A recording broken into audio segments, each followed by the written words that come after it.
everybody. Hello from Romania. Hi to our amazing fearless artists. This is Deanna and Michelle coming to you live from Romania. And we're together. Yay! So we thought we would take this opportunity to answer some of your questions that you guys have been sending to us over the last couple of days. So thank you for that. And we get to see each other now like twice a year, 3 times a year.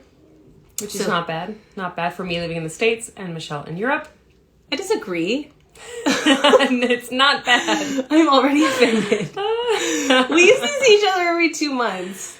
And, or like every month more. Yeah.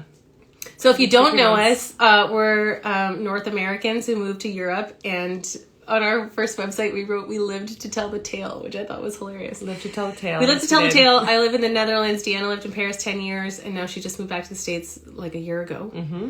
So together we run the Fearless Artist, and we've been going for 4.5 years. Yes, we have been.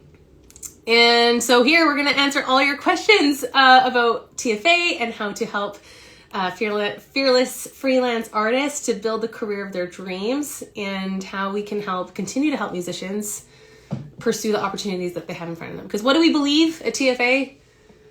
You don't wait for the phone to ring. You take things into your own hands and you make opportunities happen for yourselves. And the Fearless Artist community gives you the support that you need, because you know you can do it. You have the knowledge, you have the skills, you have the talent and the dedication, and you just need that group of people to support you and hold you accountable to do those things that you really want to happen. Yeah, so we've built our community of membership, which is like 30 people now come on every month. We have Zoom calls. We talk about challenges that people are facing. A lot of times people are stuck on things that once they talk it out, they realize it wasn't that big of a deal. It wasn't that big of a problem, but in our heads, it can become a really big problem. So just by talking it out with people who understand you can like eliminate so much friction between you and getting what you want. And then we work high-level coaching in our masterminds, and that's where we really go deep with people, and we say, like, what is the ideal career that you want, and how can we make that happen? So hi to everybody who's on the live. Okay, first question that we got. Go ahead. First question, is the Fearless Artist just for classical musicians? And that's a great question, because it is mainly targeted towards classical musicians. But we have realized that creatives in all different fields face the same issues, is that we don't have deadlines, we need accountability, we have ideas, but we don't know how to actually implement them, or we don't have the system to say, yes, I need to get this done. So if you are a photographer, if you're a journalist, Frank's on right now. Hi, Frank. Hi, Frank. Hi. Then you are more than welcome to come and join our programs and just get in touch with us. I mean, it's what Deanna said. All freelancers have the same problem. So yes, classical musicians have specifics, but mostly our conversations are like, how do I set my fees? How do I stay accountable? How do I set goals? How do I negotiate? How do I send a pitch? I mean, all these freelancers have these issues. We've had a photographer in our membership for like 2 years. And it's the same thing. I mean, how do you have a conversation with someone who doesn't want to pay you what you deserve? How do you say, like, no, I won't come photograph your event for free for exposure to build my portfolio because this person already had 8 years of exposure experience. Like, I mean, how do you have these conversations? So there's a lot that we've noticed that is for all industries. A lot of overlap. Yeah. You should sit a bit more center here. There you go. There we go. Okay, next. Next is overscheduling yourself. Someone wanted to know, how do you handle it when you realize you have overscheduled yourself? Well, what do you do?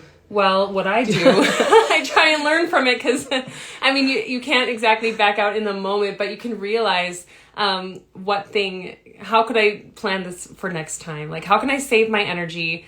How can I conserve? Like, this is going to be an insane week, because as freelancers, we have ups and we have downs. We have insane weeks, and then we have weeks that are more empty, and both can be kind of frightening. So if you realize you just got an insane week coming up, it is, how can I get to bed on time? How can I eat well? How can I conserve my energy when I'm not out there expending everything in rehearsal and talking to people and going out? And so it's just kind of this partial, I would say, is energy management.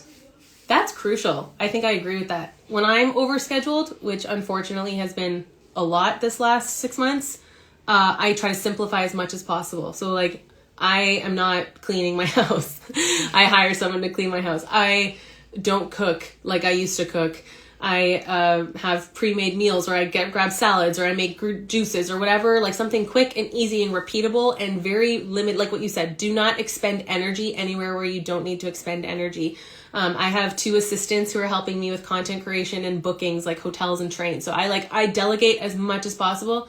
I take as much off my plate as possible because I need the energy to be on stage or to teach entrepreneurship or to coach our musicians. And just looking for ways to simplify, I think, has helped me the most. And then, as she said, like, make sure you don't make the same mistake next time. So I recently just stepped down from one of my faculty positions, which was a very difficult decision for me. I wrestled for a long time about that because I didn't want to throw away such a great opportunity.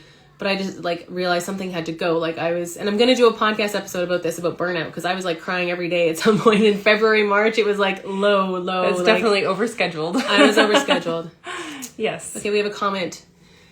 Frank, I've been around 1 year with TFA. It was a great opportunity to talk about all the issues. Not a single topic isn't off the table. Everyone is taken serious. I can't recommend it enough. Well, Frank, that makes me emotional to read that. Thank you so much. It's so great having you. We loved having you in the groups, Frank. You were such a great contributor. And I think that's also so crucial in our groups, that everyone is encouraged to share their experience and their expertise. Everyone is valued, because we know there's so much wisdom in the room. And it's very open-minded group of people. There is not judgment. There's no toxicity. Yeah. That's the most special thing about the Fearless Artist in my mind, is that there's all these people who are willing to listen and to share vulnerably because they know they're in a safe space and can bounce ideas off of each other.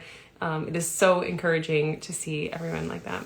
Yeah, and I think Deanna and I have grown so much as facilitators because we understand, we have our own expertise, having worked with hundreds of musicians. We hear over and over the same patterns and the same problems.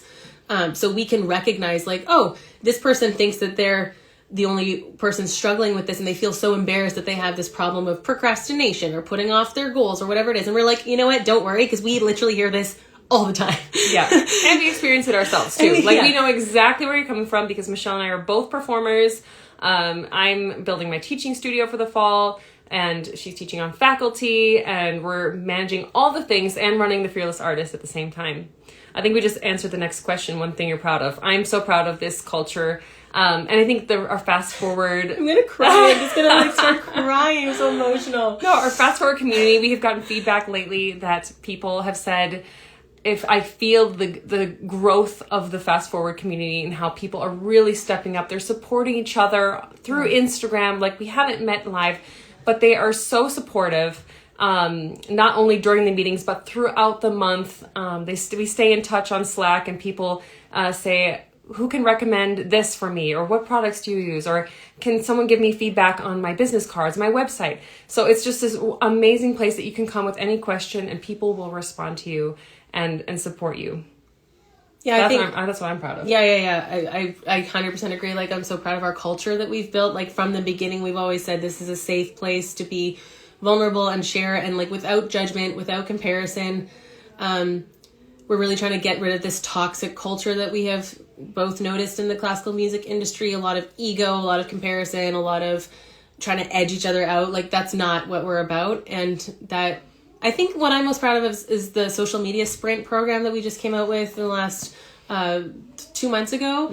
Mm-hmm. Because it ended up being so much more than social media coaching. We went into it thinking we'll teach you how to post, but what actually came out was all the ways that people were holding themselves back from showing themselves as artists, and not only one version of them as an artist, but multiple things that they do. Everyone in our group has multiple strengths and skills that they didn't know how to show, because you don't want to be confusing, and you don't want to overwhelm your audience, and you don't even know who your audience is, and you don't want to brag, look at all these things that I can do, I'm so great. And so we could kind of really help these people understand, your gift is for the world, and you are supposed to show what you can do, because you're influencing and inspiring people all over, who will never even tell you that they're being influenced and inspired by you, but they see you and they watch you. And we've learned this from hearing from people. We've been doing TFA 4 years, and people have been following us since the beginning, and they're like, we've seen your growth, we've seen your evolution, we've seen the impact that you've been making, and they maybe didn't even tell us until just now. So we're okay, we know the work that we're putting in is making a difference.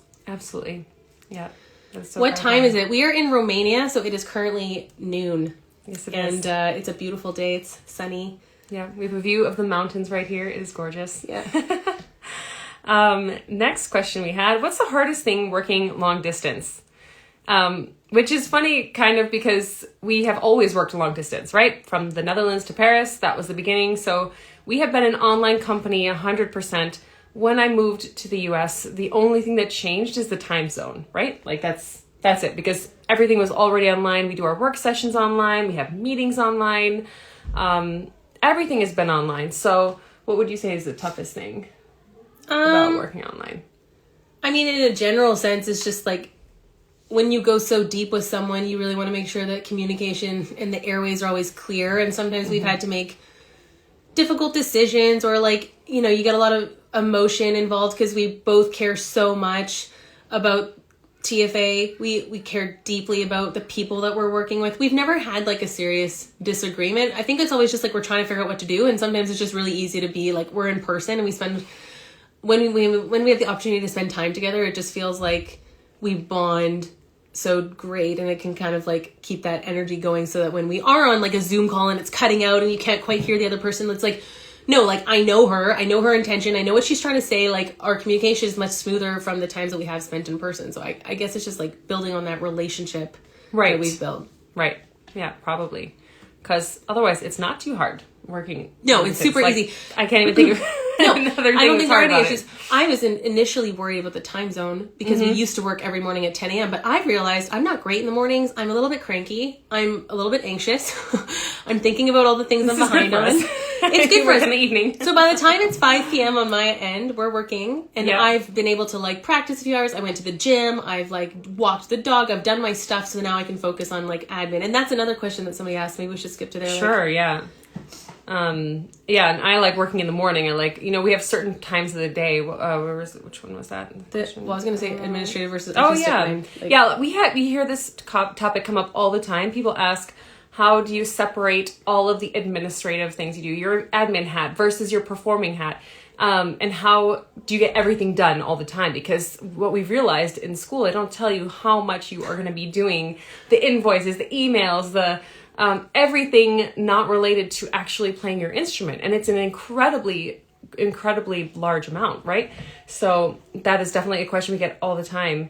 And what I feel is like, you feel which times of the day are you most creative, or are you most productive for getting stuff done on your computer? Like I love getting work done on my computer in the mornings. Like that's when I feel like, boom, I can open my computer, I can sit down to this. I have never been a morning practicer. I do not like to get my viola out before like 10 a.m. I just have never loved to practice. 10 a.m. is morning. 10 a.m. is morning. Well, now that I'm a mom, I wake up at 6:30. So, I mean, I just never been a morning person. I feel more relaxed physically and more creative later in the day. So for me to do the Fearless Artist things in the morning, or respond to emails, get little things done, I like doing that. So everyone has different kind of energies throughout the day. And that's one thing. I think another thing that I would say is like having a day of the week to assign to something. Like say, okay, once a month I'm sending the invoices on this day, on the first Monday, or whatever it is, so that you don't have to spend your energy and time thinking, oh, I have to send invoices, and it's like constantly in the back of your mind. If you have specific days or times or evenings, and you write down, okay, this is when I'm working on this topic, or this is when I'm going to do that, then it can just kind of relieve some of that mental energy, the charge mentale. I love that phrase. Yeah. The mental charge of being alive.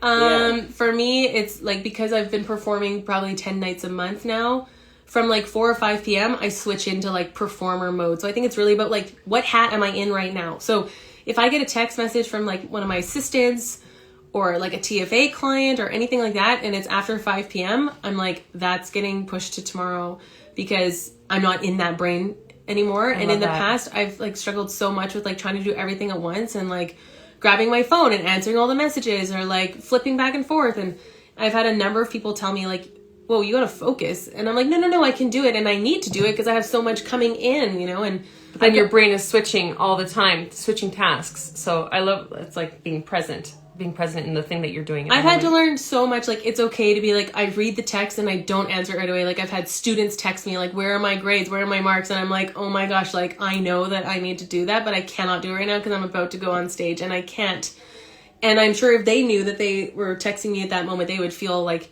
oh, please don't answer me, because they wouldn't expect me to answer. But like, I think I've always felt overly responsible to like try and answer people right away. So yeah, and energy management, like for me, the mornings are like gym time, practicing time if I'm home. And then from there I can like start to like get into work mode, I guess I call it. So just choosing what mode you're in is crucial, and not flipping back and forth. Right. Okay, let's talk about this one. So the question is, how do you navigate being best friends and working together? So how do you keep like personal versus professional boundaries, I guess? Yeah, and I think we're just lucky that it comes very naturally, because even when we're together, we like to hang out, we like to go to coffee shops, we went on a hike the other day, this gorgeous hike, we like to just hang out, but we always do weave in and out of talking about the Fearless Artist, because that we're so passionate about it, we love it, we are talking about it, but I think it's, I don't know, what would you say? I mean, okay, so we got really serious, I think 2 years ago with the Fearless Artist. Like we started tracking our hours that we were working for the company. We had work sessions. I used to be always late for work sessions, and then Deanna was like, stop being late, it's annoying. And so I was like, oh yeah, like we actually really need to take ourselves seriously. So I think from there, it's like, okay, we start the clock, we're working now. If we have something urgent to catch up on, we'll try to do it like within the first few minutes of the call. Like if one of us has like a personal issue. And then from there, it's like, okay, we're in work mode, and we've kind of just learned how to switch on and off. And then afterwards, like after work hours are done, like we text like all day, every day and voice DM and stuff. And then that's kind of like our friendship, you know, Right. But like when we're in work mode, like we've agreed, because we're like also clocking ourselves. Like we've got the timer running. Mm-hmm. We look alike. Isn't that nice? We look alike. Oh, do we look like sisters?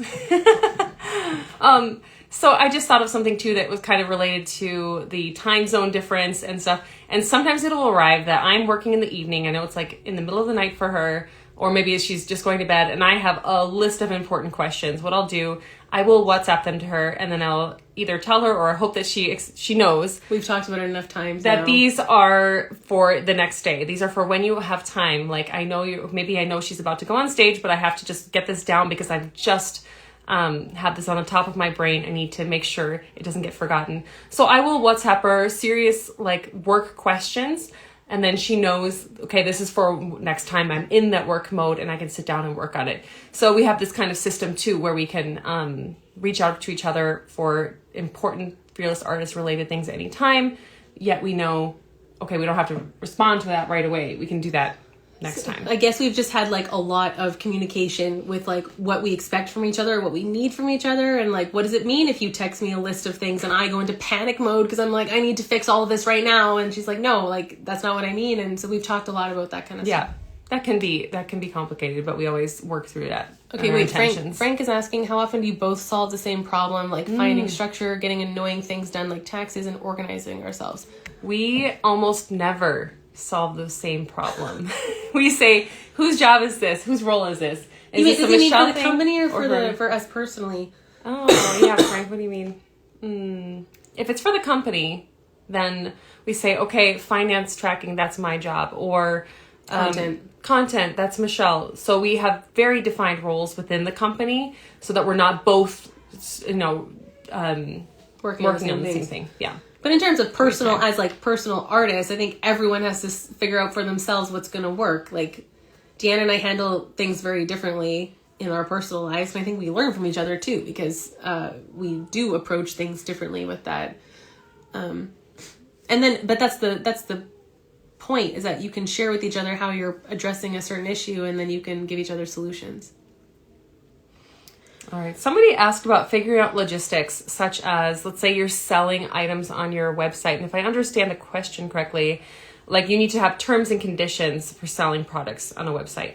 And to answer that, I think what I've done in the past, you can Google it. You can find companies that will just spit out terms and conditions for you. You answer some questions, you pay a small amount of money for that. And then you can literally copy and paste that, put them at the bottom of your website. So I hope that answers that question. But also you don't need you could be selling products through ConvertKit, and ConvertKit has their own terms and conditions that protect you because you're paying them. So then you're covered through them. you don't need something separate. Or if you mean selling, like, do you give refunds? How do you handle your customers? If somebody buys something from you and they're unhappy, or if they have a lesson with you and they don't want to pay, like, those are a whole different set of questions. Like, how do you run your private studio if you're selling piano lessons? And how do you make sure that the person isn't, you know, we had one of our clients in the membership and she was like, this dad is trying to pay me cash every lesson and I don't want that. I want being paid up front 4 lessons at a time.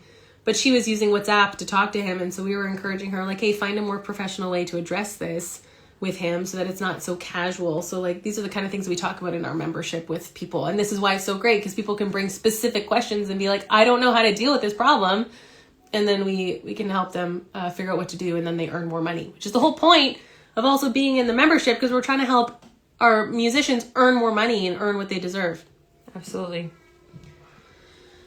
Okay, Dimitri wants to know if we have any new projects regarding TFA in the future or any dreams. Well, that's a great question, because yes, we do. Yes, we do. Yes, we do. And just for our recent things that have been happening, if you don't know, we have a podcast. Michelle is doing an amazing job, bringing in really impactful guests, asking great questions, having amazing conversations. So if you haven't listened to our podcast yet, check it out on our website. And another new thing coming in September, I'm releasing a blog about being a mother and a musician. And it will basically be a compilation of thoughts that I've had, hopefully to encourage conversation around this topic, which I feel is not talked about enough, and encourage to hear other people's viewpoints about this topic. So that's coming in September. But what's the actual big dream that we're talking about? But the actual big dream that we were discussing this morning is meeting all of our fearless artists in person. Woo! TFA retreats. Within the year. So we are approaching our 5-year anniversary in the winter of the Fearless Artist. And we want to start doing like in-person retreats. It'd be so cool. It could be in Paris. It could be in New York. We're planning this. Well, so we're having our first retreat. We're working on it. I can't announce it yet. If you are a current client watching this, DM us, because we're getting organized. We're planning New York in January. We're planning. So we want to make sure as many people as possible can come, and we're getting logistics ready. But that's the idea. And also we want to meet you. Yeah, and also one in Paris, because we want to meet our European clients and our US, Canada clients, and we've only had 1 or 2 in Australia. So eventually we'll get to Australia. Yeah. There we go. Yeah, absolutely. All right. Getting people, including fellow freelancers, to understand what a living wage is and pay it. I think Frank had a comment about this above. Yeah, I have seen this so much in Paris, underpaid gigs, and people do them. And I see it in the States too, of course. I think everywhere people feel underpaid in their things. And one thing that I feel is that we just should not accept an extremely bad conditions, too low pay, because if we do accept it, that means it's okay. And then people can keep doing that, keep asking those prices. What I have done in the past is to ask, can you, is there gas money if it's very far away, if I have to drive for 3 hours, like, is there gas money, or is there some way to negotiate a higher price, which often as an orchestral musician, absolutely, there's no wiggle room in the budget for asking for that kind of thing. However, I think having the ability to judge a situation and to say no, and know that you're making space to accept something else in that place, is an important part of kind of raising the bar. And hopefully if we all are doing that, then things will maybe slowly change, but it's really, really hard, isn't it? I had an experience where it was like a non-musician and they were offering like 75 euros for a background gig. And I had done it the year before, and then he asked me again, and I just sent the email and I was like, hey, just so you know, like, this is like hugely underpaid, and I understand if you're working within a limited budget, but like ideally this is not acceptable. And he was like, I'm so glad you brought this up. Thank you for telling me. I had no idea what was normal. What would you propose? And I think then I asked for 250. So I went from 75 to 250 because I said like, hey, this isn't okay. And he didn't know. So a lot of times musicians think like, oh, they don't value us, that's why they're not offering a rate. Sometimes it's just ignorance. That's exactly what I was going to say, because even us, we might think, oh, I don't want to ask that. That might be too much. Or, you know, if you're playing, for an event for background music or for whatever it is, and you have the ability to propose a price for it, if if we make ourselves smaller and say, well, okay, probably I'll just ask this, when in reality you'd love to ask 3 times that amount, I'd say go for the bigger number and say, this is what I charge for this. Does that fit within your budget? And they can say no. And then maybe they'll just come down a little bit, or there's room for negotiation with that. But if we start and say, oh, I'm only going to charge this much because that's probably what I should charge, to be modest or being afraid of saying a big number. I mean, that's a very real fear that a lot of people have, or fear of losing the gig.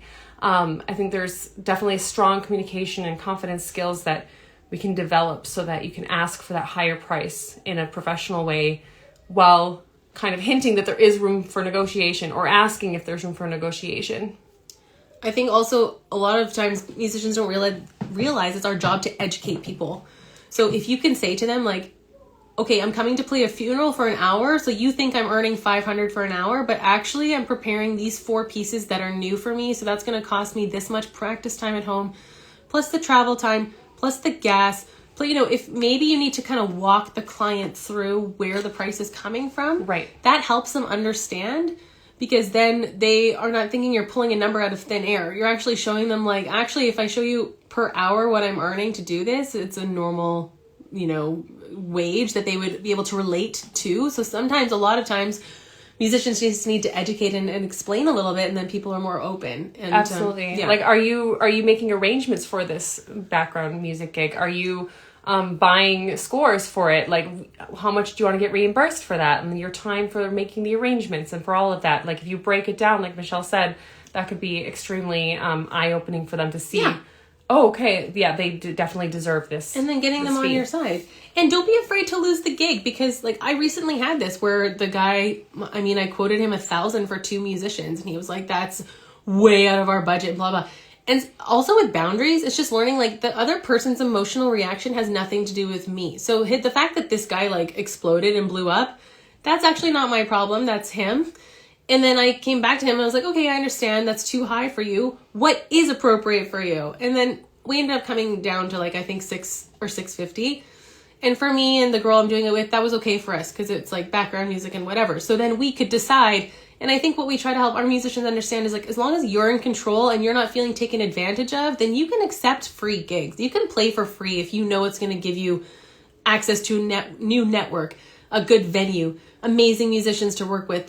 We're not anti-playing for free or for low money, but we're saying where's the value, and are you being taken advantage of? Because then that's where the problem is. Mm-hmm. We want you to have control over how you set these things. That's so important, because we've all accepted gigs and then immediately we have this cringe and this resentment and, oh no, what have I done feeling? And we've all been there, and that's a red flag sign, that was not the right decision. You can accept something you don't really want and feel that resentment build up, or you can say no and you can make room for other opportunities, or set the bar higher, or hopefully somebody will learn from that. Yeah, exactly. Mm-hmm. Right.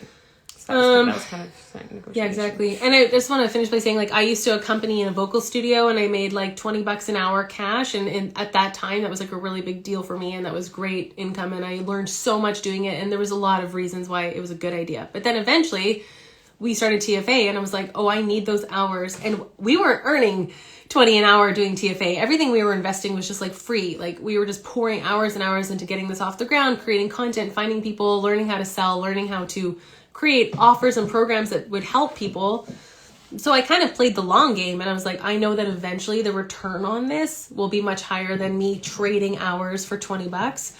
And now we're working with hundreds of people all over the world and having people come through our membership and our programs and our workshops, and the impact is much larger. So we need to also teach musicians how to think long term and to stop making decisions for what can I immediately get. And anyone who signs up for our mastermind or our social media sprint that we just did, we say to them, you've invested $500 into this program. We want you to think about how you can earn $1,500 from having done this social media sprint. Think 3 times bigger. How can you make $1,500? Are you going to get a concert or a student from this? Or you, because of your content, you're one of the girls booked an orchestra gig. I mean, I don't know what she's getting paid for it, but I'm sure it's more than what she paid for the sprint.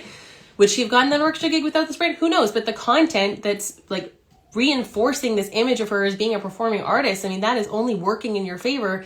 And it's like a little robot that pitches for you while you're sleeping. Your content is a strategy because it's going all the time and people are seeing you all the time, and you don't have to actively put yourself out there like this. Like, this is costing us energy right now, but once we post it, it's going to be seen by hundreds of people, and the effect will be much, much larger than like the 5 people watching right now. Although we love all 5 of you. Hello. Hello and welcome. So glad you're here. We're so glad you're here.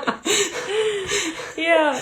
Speaking of content, how do you decide which social media platform is the best, and how do you tailor content to the specific platforms? Yeah. Okay. So number one question, where's my audience?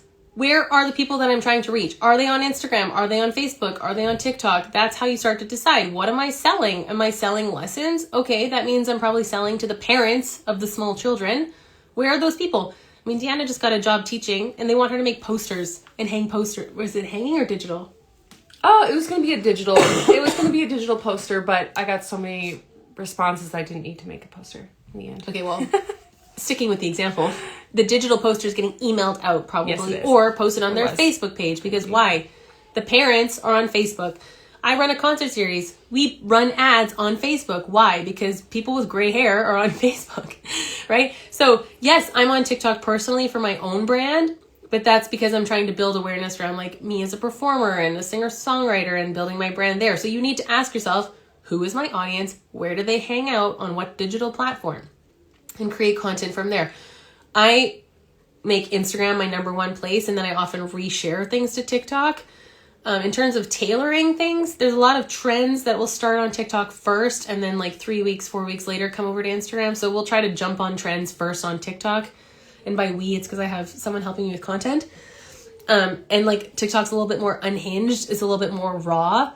So I think it's about also just watching like what's performing well on that platform and how can I kind of fit the mold or like fit in with the culture of this. And then that's how you're going to be more received on that platform, I think. Instagram used to be super curated and polished. I think there's more like of a rawness coming to Instagram too. That's why I sit in my car now and record all the videos, because that's like really relatable. As opposed to in the past, I used to like sit in my living room and set up the lighting and have like flowers in the background and be like super professional. And now it's just like, yeah, people are kind of over that. So it's also just saying like what's resonating with people. What are people responding to? How do they feel like seen and understood? We want our musicians to know like we deeply care about them. And we're trying to create and talk about issues. That's why we're doing this live right now. We've asked the last 2 days, like, send us your questions, because we want to be able to address things that you're thinking about and talking about every day, because that's why we exist, to help freelance musicians build their own careers. Yeah. Totally agree.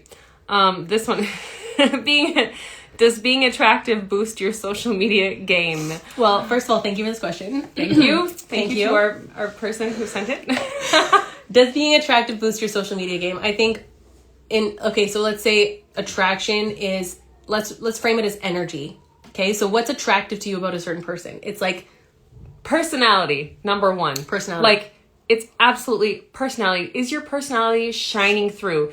Are you a sarcastic person? Is your sarcastic humor coming out? Are you super energetic? Are you more quiet? Are you more reserved? But you also have like a very sincere and gentle way. Like, what is your personality, and is that coming through? To me, that's like the most important. You can tell that they're sincere. You can tell when somebody's not, and they're trying to be someone they're not. So yeah, for me, number one is being sincere to who you are and letting your personality shine through. Yeah, I think authenticity is super attractive. So when you're talking about something that you're passionate about, you light up. Your eyes light up. You get excited. The energy. So I think when I'm creating content, of course, I care, like, how does my hair look? Do I have makeup or whatever? I try to pick a filter that doesn't alter my face. I think that's really important. Like, with how filters have gone recently, like, it's zero filter ever. It's extremely concerning to me. Like, I really make sure that I'm never using a filter that like changes your nose or your eyes or your cheekbones or whatever. I think that's scary and dangerous. So in terms of, that's why I'm saying like what's attractive. Like, are we going with like what the world says is attractive, right?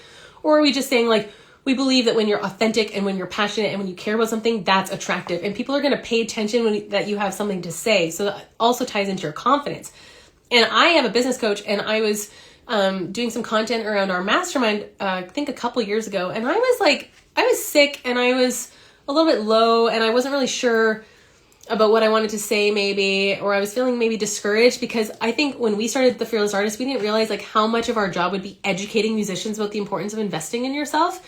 Because a lot of musicians think like they see a price and they think that money's gone. They think of it as a loss.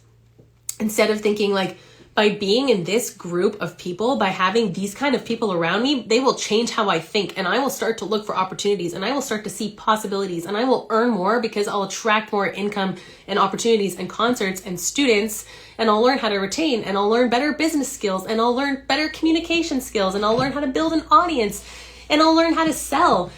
So we didn't realize how much would be like explaining to musicians like, hey, like when you sign up for our mastermind, you will earn more money. Maybe not tomorrow, but over time. In 6 months. And we see this from all of our mastermind and sprint clients. Like they have major shifts. So it's a process to shift and change and grow into your new confidence and your skill set and your way of thinking and approaching your goals.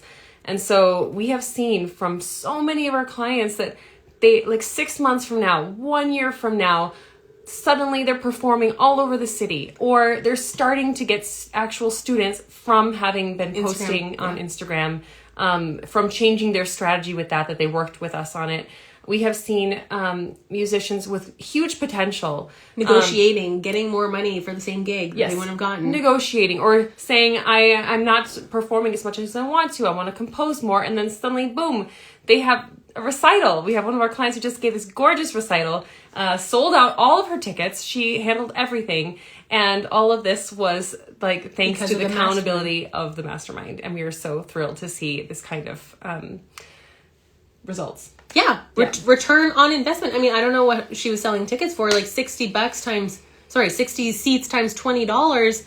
Like, she did that because of the accountability of the mastermind. So whatever you invest into this program, like that's what's going to come back tenfold, because we're teaching skills, we're teaching mentalities, we're teaching how to approach your career, how to, I think that's how we define entrepreneurship, is pursuing opportunities, pursuing possibilities, looking for what's going to work, rather than agreeing with what most of the world says.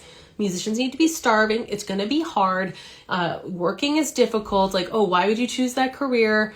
I just gave a talk that lifestyle. I just gave a talk at a summer camp for musicians, and they were saying that they get people who ask them like, oh, or if you marry a musician, like you guys are going to be poor your whole lives. Like, I mean, these kind of garbage lies that we need to be like, excuse me, we believe in portfolio careers, building multiple income streams, also earning income outside of music, and counting that as just being wise and smart. Like, there's so many opportunities. And anyway, like I'm going on a tangent. What were we talking about? Yeah, returning on investment. So like, we didn't realize how much of our job would be educating musicians on starting to think like this. And of course they need to, because why? We didn't learn this in school. So, attractive.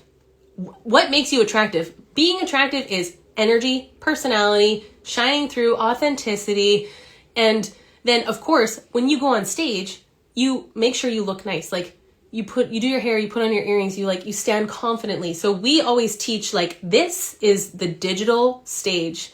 So when I come on to make content, I'm treating it as like, I look nice today. Okay, I try. I mean, I'm a little bit stuffed now, but yeah. And I just like to do, I often will just do the content filming when I'm already looking nice, because I just can't be bothered other days. But I think it's your energy that will persuade people. So when you have a good energy, that's when you come on. And I also know, like, I will never go on Instagram stories if I'm having a hard moment or a bad day or anything like that. I don't cry on my Instagram stories. I just don't believe that that's the place for me to do that. I want to stay positive and encouraging for people. And so that's like a personal choice. So absolutely. There you go. So thanks. Right. We also think that we're beautiful. There you go. All right. Let's talk about outsourcing and systems. Because some people say, how do you do it all? How do you manage all of the different things that it takes to run a business? Or for you personally, how do you book all your trains and manage all the things and respond to all the DMs you get after your candlelight concerts? Like, how do you do everything? I think there are some people watching right now that I owe a DM to. So I can't say that I do everything perfectly. So outsourcing. A big thing is, what hat am I wearing right now? Also being very clear on what do I need to do right now, rather than sitting down and having no idea. It's like, okay, I'm going to take 15 minutes and answer as many messages as I can get through. But as I mentioned earlier, I have two assistants now. So one of them handles hotel bookings, trains, and DMs. And the other one, Constantina, shout out to you girls, I love you so much, does content for me. So what I've had to learn as paying someone to do things for you is the money that I pay them that time is so valuable for me because either it's time for me to take care of myself so that I can continue, because the game is sustainability, right? The game is not like accomplishing as much as you can right now. The game is, how can I make sure that I'm going to be still going in 6 months? So whether I use that time to practice or nap or go to the gym or coach a client, then I know like I can earn a lot more money in that hour by doing something that's within my strengths, like coaching a client, than I am answering DMs to people that I don't know, right? These are like new people that are following me and we send them like a thank you message. So we learned this from Tony Robbins. He said, I pay the guy to mow my lawn $20 an hour, and in that hour I can make 100 coaching someone. So why would I not pay someone to mow my grass? And like, we came from our parents' generation where like, if you don't do everything yourself, then you're not a hard worker, you're lazy. And so it was really hard for me to hire a house cleaner, because I'm like, no, that's just me being lazy. Like, I could do it myself. I can vacuum my own floors. This is embarrassing. You know, like all these little inner thoughts that come at you like, oh, that's so pathetic that you can't like do your own floors or whatever. And it's like, wait, in that time, I can be practicing to prepare myself for the next concert where I'm earning way more money than whenever I'm paying my wonderful house cleaner. So maybe it's important that I stay in my lane and think about all the people that I can reach and the impact that I can have, because I'm choosing to focus rather than saying, oh, I'm going to prove that I'm important by having like a perfect house and like clean clothes all the time. And whatever. And then for the Fearless Artists, we don't do everything ourselves anymore because we got to the point where we can't handle it. So we have our dear Puck and Constantina. We love you girls so much, Puck and Constantina. We've got Pokey working on the podcast, doing an amazing job. Our podcast producer, shout out to Pokey. Woo. Love you, Pokey. So we absolutely have people helping us in our circle. And I just want to brag about our systems a little bit, because this is something that I learned from Nicole, my business coach. But like literally, once you have your systems in place, things go on automatic, and it is the most beautiful thing ever. So like our content, we've got very specific graphics that we'll use. You'll see it if you look at our feed. Like we've got the brand colors, we've got the templates of like, this is a graphic post, this is a meme. So I'll be practicing, and then I get an idea, I grab my phone, I shoot it off to my content creator, and like within a day it's made and posted, and there's a caption written that sounds just like me because I've trained her.